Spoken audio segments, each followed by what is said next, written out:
हाँ बेटा, complex number का हम एक प्रॉब्लम और देखते हैं। आप देखिए, ये जो प्रॉब्लम है ये जेई में पूछा हुआ है 2008 में और पैराग्राफ है।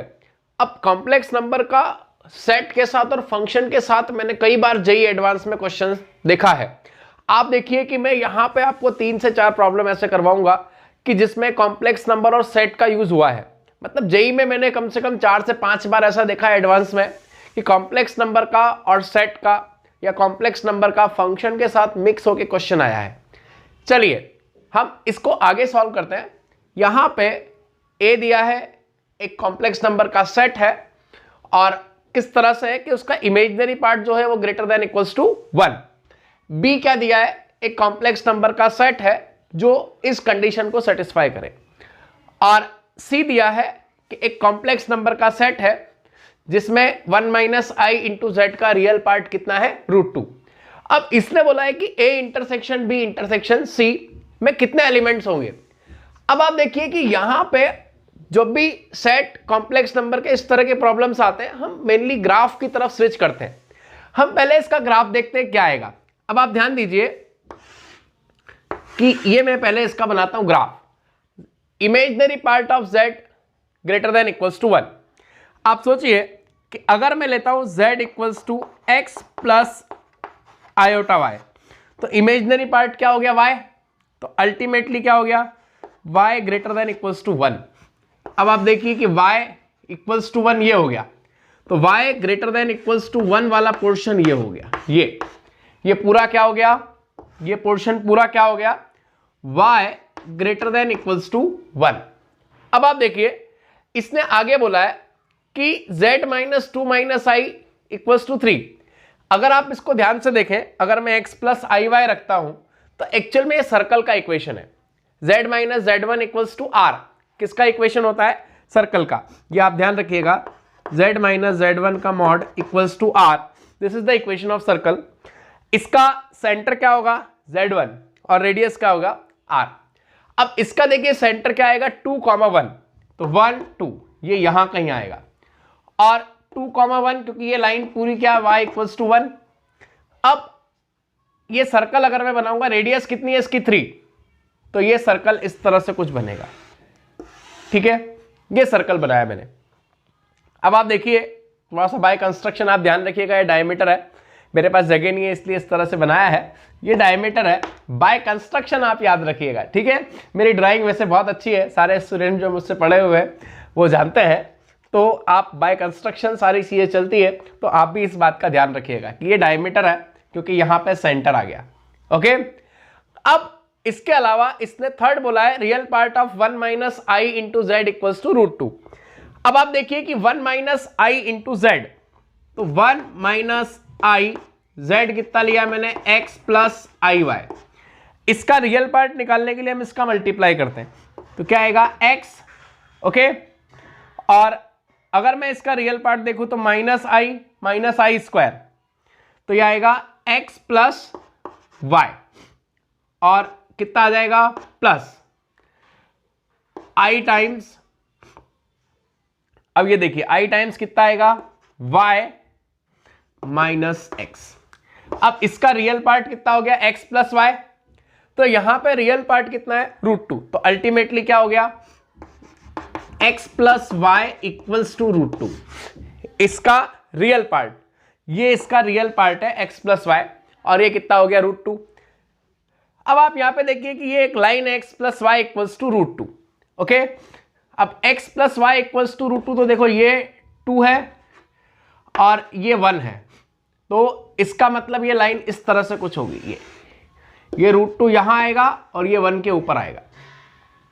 अब अगर मैं बात करूं क्वेश्चन नंबर 1 की, तो ए बी सी तीनों का कॉमन पार्ट, मतलब एक पॉइंट ऐसा जो सर्कल पे भी हो, इस लाइन पे भी हो, इसको भी सेटिस्फाई करता हो, और दूसरा कि जिसका इमेजिनरी पार्ट 1 से ग्रेटर हो, तो वो केवल एक ही पॉइंट पॉसिबल है ये।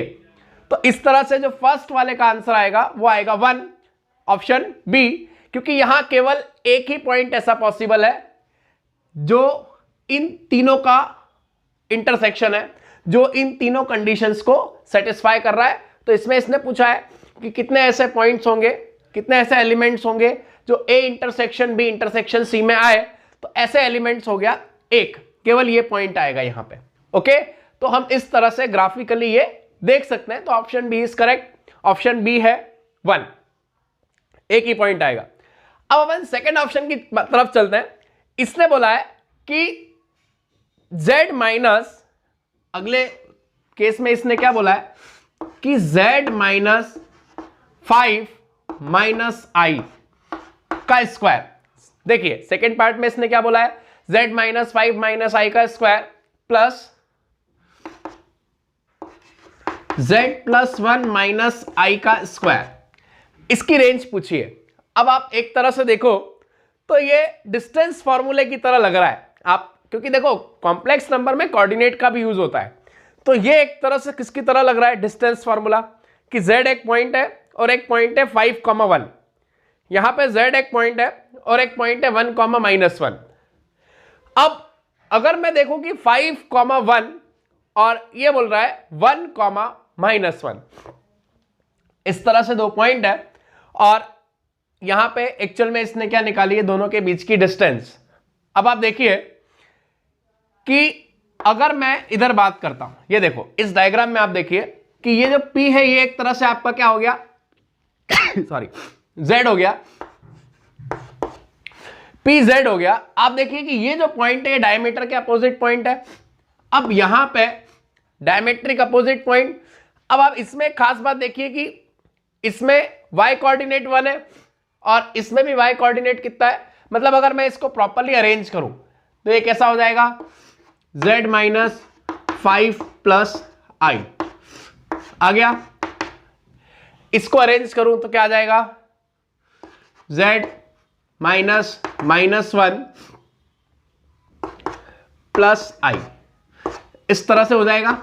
अब आप यहां पे देखिए कि ये आ गया 5,1, तो मतलब y कोऑर्डिनेट 1 है तो इसका मतलब 5,1 ये होगा।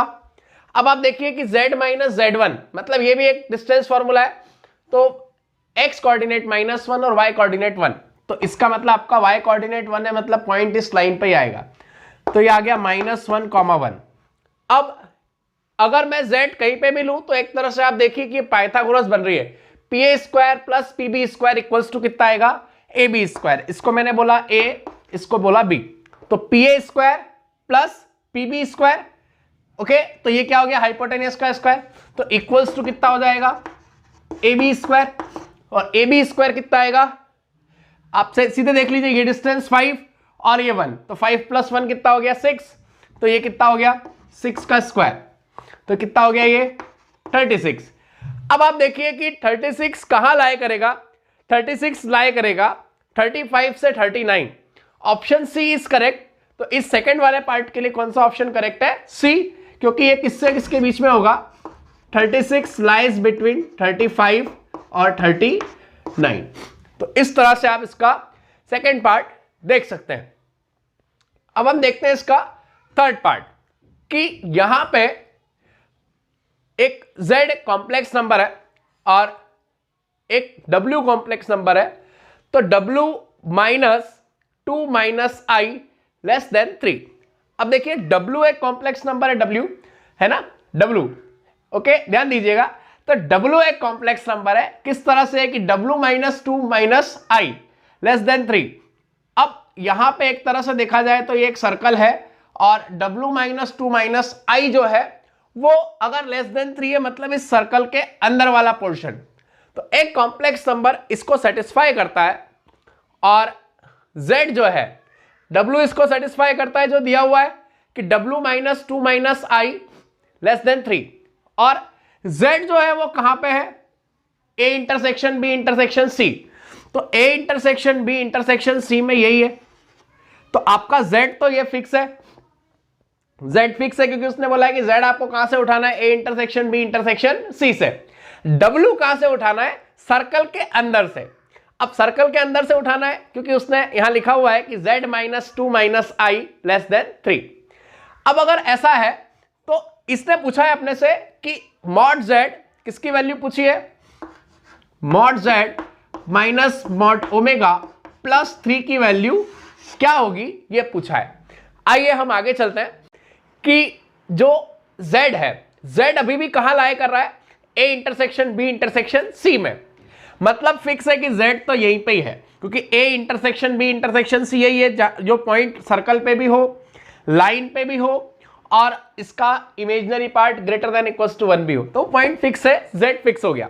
फिर इसने बोला है कि w एक कॉम्प्लेक्स नंबर है, कौन, w, और जो w है वो कहां लाई कर रहा है, w लाई कर रहा है z minus 2 minus i less than 3 में। मतलब इस सर्कल के अंदर, क्योंकि सर्कल का सेंटर कितना है, सर्कल का सेंटर है 2,1। अब इस सर्कल के अंदर लाई कर रहा है और साथ ही साथ आप देख सकते हैं कि z फिक्स है, w अब इस, सॉरी यहां w आएगा, तो w इस सर्कल के अंदर कहीं पे भी हो चलेगा, बट z तो फिक्स है क्योंकि a intersection b intersection c हम ऑलरेडी बता चुके हैं कि एक ही पॉइंट आएगा। अब आप देखो कि इसने पूछा है कि z माइनस w, किसकी वैल्यू पूछी है, z माइनस w प्लस 3 की वैल्यू। अब आप देखिए कि z माइनस w, अब आप बचपन याद कीजिए, ट्रायंगल इनइक्वालिटी याद कीजिए। देखिए ट्रायंगल इनइक्वालिटी में क्या दिया होता है, दिया तो कुछ नहीं होता है, सब कुछ हमको ही करना पड़ता है। ये इसकी रेंज क्या होगी, mod z minus mod w, और इसका भी मॉड, क्योंकि ग्रेटर देन है ना, यहां पे हम इसको पॉजिटिव बनाने के लिए बाहर मॉड लगा देते हैं, और लेस देन क्या होता है, mod w plus mod z। इस तरह से ट्रायंगल इनइक्वालिटी होती है और हमको इसी की जरूरत है। अब आप देखिए कि z माइनस w, अब z फिक्स है, w इस सर्कल पे, इस सर्कल के अंदर कहीं भी हो सकता है। अब जब हम यहां पे अगर मैक्सिमम की बात करें कि यार z माइनस w एक तरह से इन दोनों के बीच की डिस्टेंस, समझ गए, z माइनस w मतलब क्या हो गया, एक तरह से ये दो पॉइंट के बीच की डिस्टेंस है। एक के लिए हमने पोजीशन क्या बनाई w, इसके कोऑर्डिनेट क्या है x, y, और दूसरा जो भी है उसके मैंने मान लिया x1, y1। तो ये z माइनस w मतलब क्या हुआ कि दो पॉइंट के बीच की डिस्टेंस है। अब ये मैक्सिमम कब होगा, आप सोचिए कि ये मैक्सिमम कितना हो सकता है, जब ये जो दूसरा पॉइंट है इसके डायमीट्रिक साइड पे हो, मतलब ये डायमीटर का एक एंड हो और ये दूसरा एंड हो, तब जाके ये मैक्सिमम हो सकता है। ओके, क्योंकि z फिक्स है, सर्कल पे ही है, क्योंकि अपन ने यहां बोला है कि a intersection b intersection c उनका पार्ट होना चाहिए, तो z एक ही पॉइंट है ऐसा जो सर्कल पे भी है, लाइन पे भी और इस रीजन में भी है। इसका डायमेट्रिकली अपोजिट जो पॉइंट होगा वही इससे मैक्सिमम डिस्टेंस पे होगा, और तभी z माइनस w क्या होगा, मैक्सिमम। अब आप देखिए कि इसका मैक्सिमम जो भी है वो डायमीटर है, तो डायमीटर कितना हो जाएगा, डायमीटर की लेंथ कितनी है, क्योंकि इसकी रेडियस 3 है सर्कल की, तो डायमेट्रिक अपोजिट पॉइंट इससे कितनी डिस्टेंस पे होगा, 6। तो इसका मतलब क्या हो गया कि mod z minus mod w क्या हो गया, लेस देन इक्वल्स टू 6। तो फाइनली हमको क्या मिला, अब देखिए mod z minus mod w का मॉड लेस देन 6 आ गया, लेस देन इक्वल्स टू 6। अब हमको तो देखो यहां पे इसने रेडियस इंक्लूड नहीं किए, तो हम भी फिर इसको इंक्लूड नहीं करेंगे, ठीक है। तो हम यहां से इक्वल हटा सकते हैं, क्यों हटा रहे हैं, क्योंकि ये इसके इक्वल हो सकता है, ट्रायंगल इनइक्वालिटी ये बोलती है, बट यहां पे इसने इक्वल की डिमांड नहीं की है, इसलिए हम इक्वल पे नहीं जा रहे। तो mod z minus mod w क्या आ गया, लेस देन इक्वल्स टू 6। अब आप देखिए कि अगर mod z minus mod w अगर मैं निकालना चाहूं तो कितना आ जाएगा, ध्यान दीजिएगा, mod z minus mod w ये कितना आ जाएगा, -6 से 6। अब यहां पे इसने वैल्यू किसकी पूछी है, mod z minus mod w plus 3, तो आप दोनों साइड अगर +3 कर दोगे तो -6 + 3, और mod z minus mod w और ये 6 + 3, तो क्या आ जाएगा, -3 से 9। इसकी रेंज क्या आएगी, -3 से 9, तो ये बिलोंग्स टू क्या आ जाएगा, -3 से 9। अब आप देखिए कि करेक्ट ऑप्शन क्या है, -3 से 9, डी ऑप्शन करेक्ट है। ओके, तो हम इस तरह से यहां पे रेंज निकालेंगे। और आप देखिए कि लास्ट क्वेश्चन भी जो मैंने कराया था उसमें भी कॉम्प्लेक्स नंबर और सेट का यूज था, इसमें भी इसी का यूज है। अभी मैं आगे एक क्वेश्चन और कराऊंगा एडवांस का, जिसमें भी कॉम्प्लेक्स नंबर और सेट का ही यूज है। तो आप ध्यान रखिएगा कि ऐसे क्वेश्चन की प्रैक्टिस आप कीजिएगा, क्योंकि कॉम्प्लेक्स नंबर सेट के साथ, फंक्शन के साथ, और इसमें कॉम्प्लेक्स नंबर में एडवांस में जो क्वेश्चन आते हैं वो ज़्यादातर कौन से आते हैं, ये जो मॉड्यूलस की प्रॉपर्टी होती है और आर्ग्यूमेंट की प्रॉपर्टीज होती है उस पे आते हैं, और सेट के साथ मिक्स होके आते हैं। मतलब कम से कम अगर मैं जो बात कर रहा हूं 10 टाइम्स मैंने ऐसे क्वेश्चंस देखे हैं। तो इस क्वेश्चन पे, इस तरह के क्वेश्चंस पे आप फोकस कीजिएगा। ओके।